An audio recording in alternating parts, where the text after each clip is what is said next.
Hey everybody, it's Trevor again from Block Set Review Podcast. And I did a video a little while back on a few of the smaller Intelli-Blox construction system sets. I said in that video that Intelli-Blox was a sort of Lego clone toy from Playmates, so from a major brand. And I assume they meant to have a whole line of these, but Lord of the Rings is the only line they ever had. In fact, the Fellowship of the Ring were the only wave of sets they ever made. They are sort of a mix between Lego and a action figure toys. And I previously just introduced the Weathertop, Buckleberry Fairy, and Attack It Amon Hen set. Just briefly introduce them. But today I actually wanted to open up completely, unbag and everything a set. Honestly, the reason I'm doing this is because these things they're not very expensive, but they're hard to find. You gotta search eBay until they eventually pop up. I find that you'll pay about the same price. If you're patient, you'll pay about the same price they cost when they were new. Which, unless you really hate them, that's pretty good, because if a Lord of the Rings Lego set came out in 2001, it would be several times as expensive now. Anyways, this is one of the medium-sized sets. They released 3 smaller sets, which are the ones in the back here. I believe they retail for $15. Were 80 to 100 pieces. But as I said before, they appear to be much larger pieces overall than Lego, so you can't really go, these boxes are stuffed, and I mean stuffed full. So I feel like $15 was pretty reasonable compared to Lego anyways. Then they had medium-sized sets. There were 2 of them. This set, the Prancing Pony Inn, which Lego never did a Prancing Pony themed set. I really wish they did, but they didn't. Of course, Lego didn't release Lord of the Rings sets until 11 years after the movies came out. These came out at the same time as the Fellowship of the Ring, roughly, 2001. Maybe right before the movie even, honestly. So, yeah, you can see the box is not in bad shape for a toy that's approaching 20 years old. And I apologize, I have very low-tech recording abilities here, but you can see most of it here. This is the encounter of the Prancing Pony. Gives you a little story actually explaining how they ended up with the Prancing Pony to meet Strider, the mysterious and heroic ranger. Actually shows a little scene from the movie. It gives you a little preview of the talking action feature, which of course only works in the Mines of Moria set, which I do have, so look forward to a video on that. But anyways, this is one of the 2 medium-sized sets. You had the Prancing Pony, and then you had the Attack of Isengard, which is the last set that I have on the way. For some reason, it interested me the least. But I'm like, you know what? I'm this deep into these ridiculous toys. I'm going to get all of them. So it is on the way. Isengard is on the way. Then, like I said, you got the 3 little ones here. Isengard, Prancing Pony are considered the medium-sized sets. I believe they retail for $30. And then you got the Mines of Moria, which is the one with the electronic base. And just the biggest set. And I believe it retail for $50. So 15, 30, and then 50 for the big Mines of Moria. And like I said, the prices are all over the place on eBay because there's so few of them sold. Frankly, there's so little interest that people kind of just charge what they want to. But I'll tell you, I paid roughly, or actually just under, retail for most of them. And they were all brand new. So, yeah. Anyways, let's go and open this thing up. This is the Fellowship of the Ring, Prancing Pony Inn. I'll go ahead and say I did pop the tape. I cheated, because when it came, I wanted to make sure it was all here. But I want to show you how packed these boxes are. I had a super hard time getting it all back in here. That's how packed they are. So first of all, here we have a base plate. This is a... oh gosh. I don't really want to count all these dots. This is not a... it's not a square base plate, so it'd be like... I don't know. I don't know if there's a Lego equivalent that's exactly the same as this. But it's a little smaller than a base plate like the modular buildings from Lego go on. But it's pretty good size. It's more than half that size for sure. Alright, so we got a base plate. See if anything's loose here to pull out. No, I have to pull the whole thing out.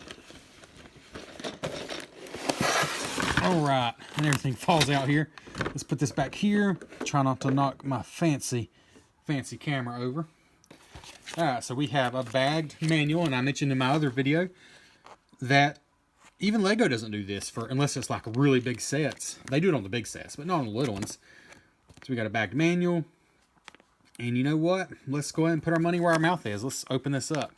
Should have brought scissors over here. That was a foolish mistake. Be right back.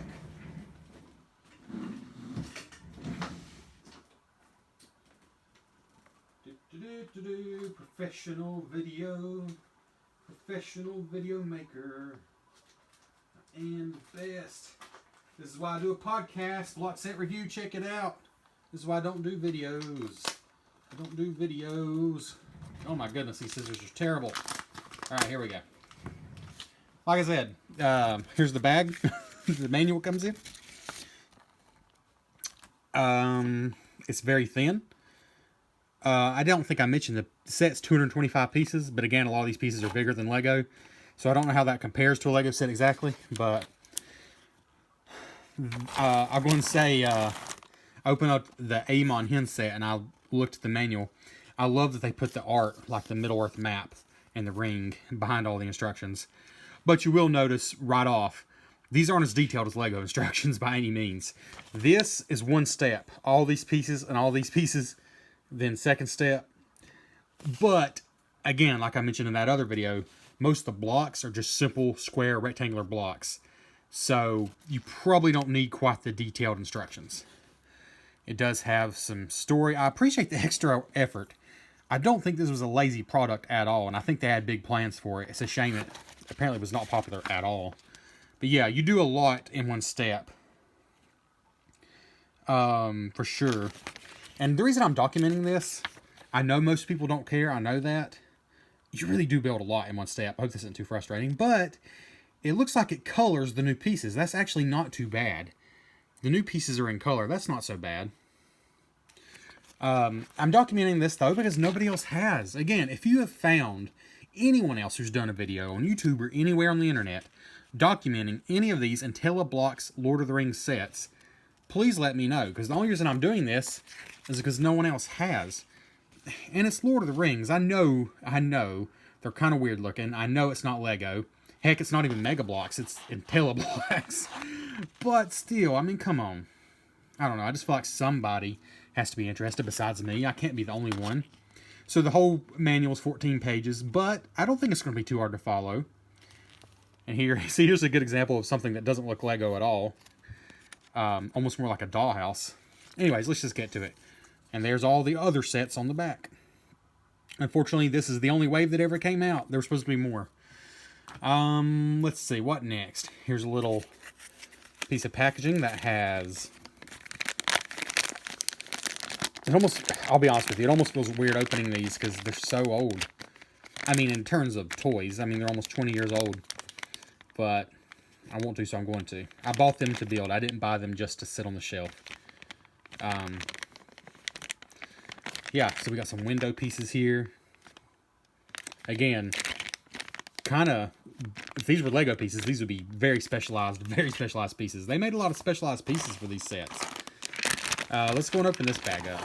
Actually, this is probably the boring part, so let's open this up. Here's all the actual blocks you get. And they are literally blocks. That's the point I wanted to make. Let's just open the bigger one here. They're literally blocks. You know, you open up a Lego set and you got some blocks, you got the little cheese wedges, you got some, you know, axles and technical looking pieces. You just got all kinds of shapes and sizes. The first thing that struck me about these sets is this really just blocks. And then the toy part, like the action figure part.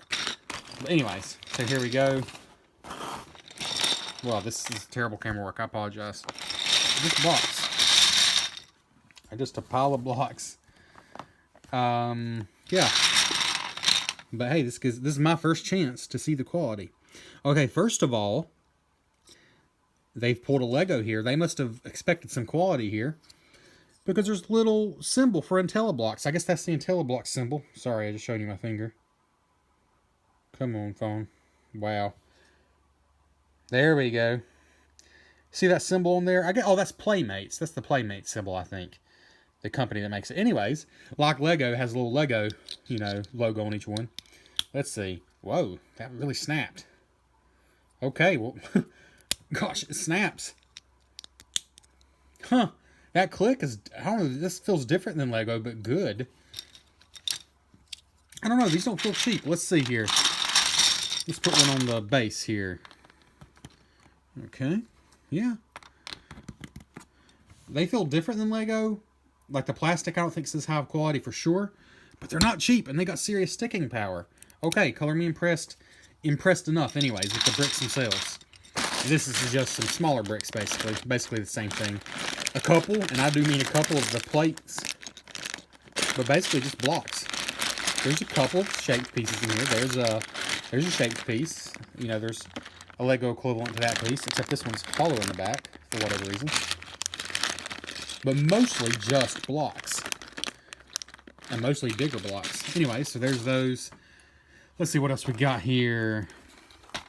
Let's see. Oh, we got this piece that I'm a little worried about. It was loose in the box. I think it goes to the back of Aragorn, maybe. But it looks like it was glued on, so we're going to find out about that. Let's move on to this bag, though. I'll open this one up.